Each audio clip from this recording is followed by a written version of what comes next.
building bombs for a long time. Mr. President, what's your reaction to the intelligence reports saying that the Iranian nuclear sites were only partially devastated, not entirely? Yeah, well, they said it was actually, the report said it could have been very, they don't know. I mean, they did a report. I could have Pete talk to it because his department did the report. They really don't know. I think Israel's going to be telling us very soon because Bibi is going to have people involved in that whole situation. We hear it was obliteration. It was a virtual obliteration. When you take a look at the ground above, don't forget, the flame is all underground. But everything above, if you look at the before and the after picture, everything above is burned black, the trees, everything. There's one building, but that's a building that sunk substantially into the granite so that, you know, the fire goes right over it. It was, I believe it was total obliteration. I believe they didn't have a chance to get anything out because we acted fast. If it would have taken 2 weeks maybe, but it's very hard to remove that kind of material. Very hard and very dangerous for them to remove it.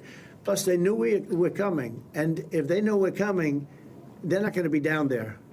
There aren't too many people that are going to be down there. Pete, do you have something to say about that? Well, Mr. President, when you talk to the people who built the bombs, understand what those bombs can do, and deliver those bombs, they landed precisely where they were supposed to, so it was a flawless mission. Flawless. Right down where we knew they needed to enter, and given the 30,000 pounds of explosives and capability of those munitions, it was devastation underneath Fordo. And the amount of munitions, 6 per location, any assessment that tells you it was something otherwise is speculating with other motives. And we know that because when you actually look at the report, by the way, it was a top secret report, it was preliminary, it was low confidence, all right? So this isn't, you make assessments based on what you know. They And don't. it said it could be very devastating, very serious. in Moderate to that report. severe, and we believe far more likely severe and obliterated. So this is a political motive here. Was there a leak investigation? Of course, we're doing a leak investigation with the FBI right now because this information is for internal purposes, battle damage assessments, and CNN and others are trying to spin it to make the president look bad when this was an overwhelming success. We had a tremendous success, and this is the New York Times. I call it the failing New York Times. It's going to hell. And CNN, which, as you know, very few people are watching. And you would think they'd do the opposite. You would think they'd want to say, this was an unbelievable success. And the thing that hurts me is it's really demeaning to the pilots and the people that put that whole thing together, the generals. That was a perfect operation. And when you look at the holes, and this was done from 52,000 feet, there was no moon, there was no light, and those 3 holes are right together. And also, and nobody talks about this, we shot 30 Tomahawks from submarines, in particular one submarine, but that was 400 miles away. And every one of those Tomahawks hit within a foot of where they were supposed to hit, took out a lot of buildings that Israel wasn't able to get. We took them out with Tomahawks. We don't even talk about that. This was a devastating attack, and it knocked them for a loop. And, you know, if it didn't, they wouldn't have settled. If they had won, if we didn't take it out, they wouldn't have settled. Somebody mentioned that to me last night. If that thing wasn't devastated, they would have never settled. Marco, do you have something to say? No, first of all, on this stuff about the intelligence, this is what a leaker is telling you the intelligence says. That's the game these people play. They read it, and then they go out and characterize it the way they want it characterized, and they're leakers. This is the game they play. So that's number one. Number two, here's a fact. The conversion facility, which you can't do a nuclear weapon without a conversion facility. We can't even find where it is, where it used to be on the map. You can't even find where it used to be because the whole thing is just blackened out. It's gone. It's wiped out. It's wiped out. Then we dropped 12 of the strongest bombs on the planet right down the hole in 2 places. Everything underneath that mountain is in bad shape. And I refer you to the statement of the IAEA, Mr. Grossi. Yes. You know what he said? He said there was Iran, the way it looked the day before the attack, and what their nuclear program looks like now. 2 very different things. They are way behind where they were just 7 days ago.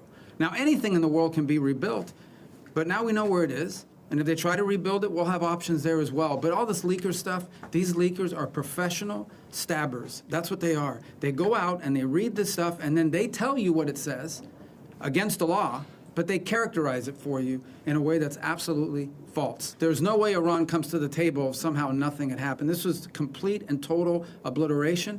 They're in bad shape. They are way behind today compared to where they were just 7 days ago because of what the president did. Marco, can I just alert you to one other aspect? So the great thing is you took out the nuclear capability of Iran. This was crucial. You did it in a way which is extremely impressive. But the signal sends to the rest of the world that this president, when it comes to it, yes, he is a man of peace, but if necessary, he is willing to use strength, the enormous strength of the American military. So I think that signal to the rest of the world, this is far beyond Iran, is extremely important. So let me also point us to that aspect of what happens. They went down, Iran went down to the site afterwards. They said it's so devastated, and they settled when they saw what we did to it. And frankly, if we didn't do that, they would have had a lot of ammunition to keep going. They wouldn't have settled. Somebody brought that up, and 2 Iranians went down to see it, and they called back, and they said, this place is gone. So it's just fake news by CNN, which has got no ratings. It's a failed network. Anybody here from CNN, by the way? Because you're a really disgraceful network. MSNBC, I think, is actually worse. But they're all pretty bad. But yours is good, Katie, I'll tell you. Mr. President, You know what Marco reminded me that he did such a nice job there. It was 9 years ago I had to debate this guy. He was not easy. I think he even got better. But when you were into your little thing, I said, this is when I had to debate this guy. You think it's easy to debate him? It's not easy. How long do you think that the Iranian nuclear program has been put back by these strikes? Years or totally? I think basically decades, because I don't think they'll ever do it again. I just don't think they're going to do it. I think they're going to take their oil, they're going to have some missiles, and they'll have some defense. I think they've had it. I mean, they just went through hell. I think they've had it. The last thing they want to do is enrich. They've been trying to do it. By the way, it's hard to enrich. And, you know, when you look at a site like that, very, very hard to build. Very, very hard, very expensive. They spent trillions of dollars trying to do this thing, and they didn't come up with it. And we're actually getting along with them very well right now. But had we not succeeded with that hit ended the war. That hit ended the war. I don't want to use an example of Hiroshima. I don't want to use an example of Nagasaki. But that was essentially the same thing. That ended that war. This ended that with the war. If we didn't take that out, they'd be fighting right now. Mr. President? Yeah. If the Iranians do rebuild, would the United States... If they rebuild? Would the United States strike again? And I have a Sure. question about Russia. But I'm not going to have to worry about that. It's gone for years. It's very tough to rebuild because the whole thing is collapsed. In other words, inside, it's all collapsed. Nobody can get in to see it because it's collapsed. You can't go in to see a room that has, 10 million tons of rock in it. And the tunnels are totally collapsed. But if they rebuild? Well, they've already looked at the tunnels. This was an unbelievable hit by genius pilots and genius people in the military, and they're not being given credit for it because we have scum that's in this group, and not all of you are. You have some great reporters, but you have scum. CNN is scum. MSDNC is scum. The New York Times is scum. They're bad people. They're sick. And what they've done is they're trying to make this unbelievable victory into something less. Now, even they admit that it was hit very hard, okay? But it wasn't hit hard. It was hit brutally, and it knocked it out. The original word that I use, I guess it got us in trouble because it's a strong word. It was obliteration. And you'll see that. And it's going to come out. Israel is doing a report on it now, I understand. And I was told that they said it was total obliteration. They have guys that go in there after the hit, and they say it was total obliteration. And, I don't want it for me. I want it for the pilots. I want it for the military. They did such a good job. If you were in the Situation Room with me, with the generals and all of the people that did such a good job, and then they get demeaned by these idiots at CNN who can't get ratings, the place is dying. Nobody wants to even waste their time going on their shows. So they form with the New York Times, who's dying also. Without Trump, you wouldn't have a New York Times. And then just changing gears to your meeting with Zelensky later today, can you give us any preview of what the two of you might be discussing? No, well, we'll discuss the obvious. We'll discuss his difficulty. He's got a little difficulty, Zelensky. He's a nice guy. I mean, I'm going to meet him today. I don't know. I assume we're going to be discussing Ukraine. Yes. I mean, it seems like the most Is likely there subject. any restart talks there or anything that you might do? Well, we're going to see. I mean, I've spoken to Putin a lot, and he actually was very nice. He volunteered help on, as you know, on Iran.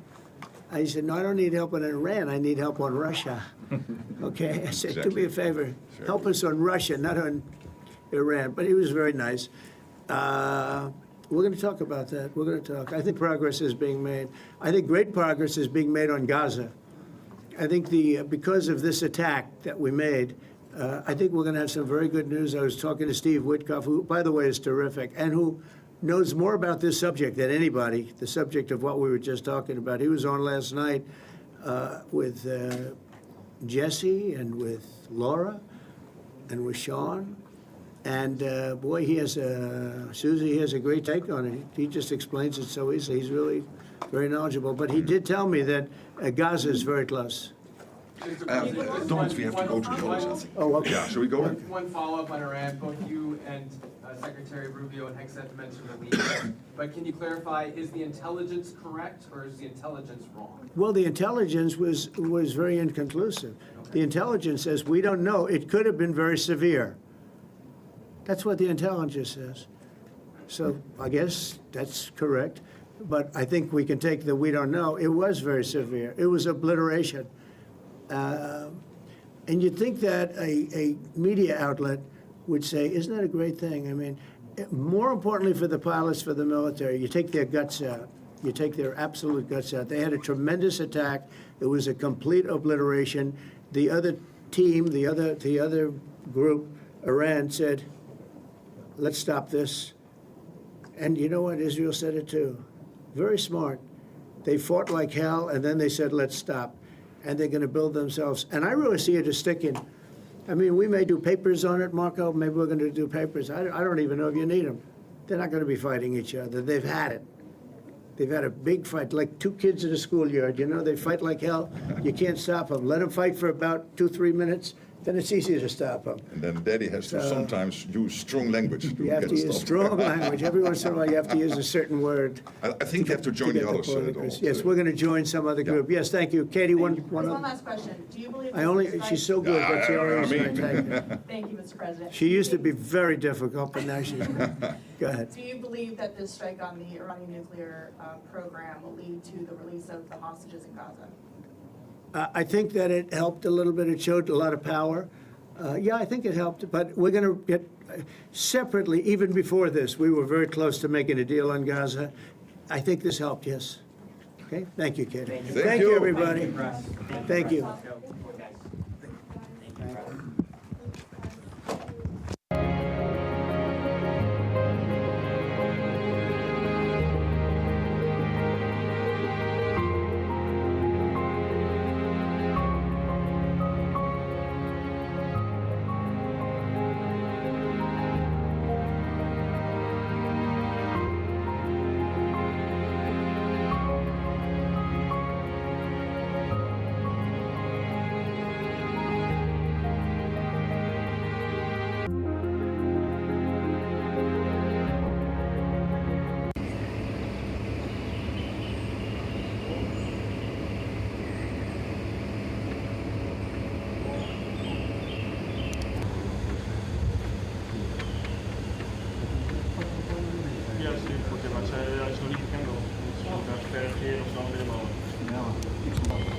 Die mannen zeggen, ja sorry, deze lijn is zwart.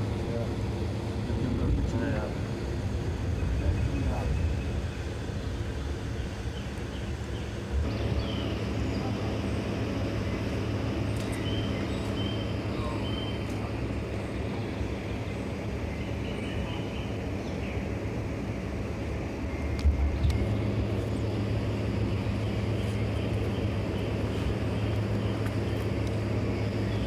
To the threshold. We're gonna move up, you said, yeah? You said we're gonna move up? Yeah, like we're standing. Good morning, sir. We'll start right here, and in 3, 2, 1. Somebody that's actually asking. Can you believe it? Thank you. That's amazing. So I was closer. That's the picture we want. Yeah. Well, I hope you slept well. It was great. Yeah? Thank you all very much. Thank you very much. Wonderful. So actually, to tell you, that's you. Also you.